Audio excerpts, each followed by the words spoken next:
What's up guys, it's Matt Collins Jones here, also known as D365 Geek, and today we're talking about Power Automate, we're talking about expressions, and we're going to talk about the last function in the expressions.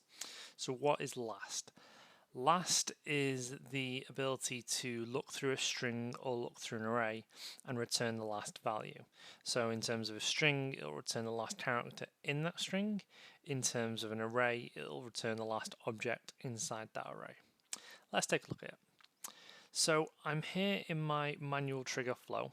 So just got a manual trigger with a text input, and underneath I've got a compose action. So if I click into the compose action and go over to expressions, I'll scroll across a little bit, and then I'll go down to collections or collection and scroll down, and we have this last function here. So it says last, and then the parameter that's asking me to put in is just a collection. And if we hover over it, it says returns the last element of an array or a string passed in. So we click last, and it goes into our expression bar at the top. Then we switch back over to dynamic content. We're going to choose the input. So this is the input that I am getting from my manual trigger input up here. Once that's in there, I can click OK, and it updates the compose box. Let's test this out. So I'll perform the trigger action. And in here, I'm going to write hello. We'll run the flow. Done. Run successfully. And we can see that it's output the letter O here. So what we input was hello, and it's output O.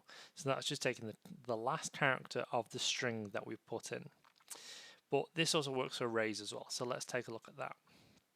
I'll switch over to my array flow. And in here, I've got a couple of arrays, a couple of variables that I'm initializing.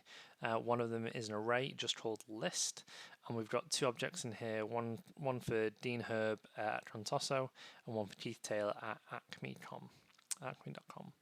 So what we will do is we will use the last function to filter this array and bring back the last value. So in the compose, we'll do the same thing again. So we'll click into the compose box, flick over to expression, we'll hit see more, and we will choose last. You can also type these in, and Flow will detect that. I just choose to do it this way just for ease and for showing people how it works. Now switch back to dynamic content, and then click on list. So again, the only parameter that we're passing in is the list, which is the array that we want it to return the last value of. Click OK.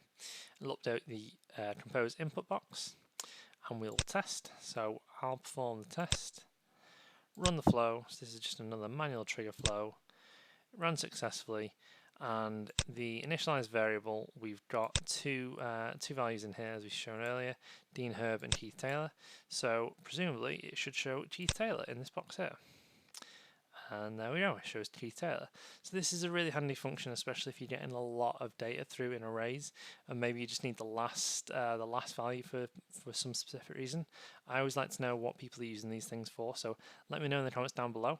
If you could like and share this video, that's much appreciated. If you've not already, please subscribe to my YouTube channel, and I'll see you next time.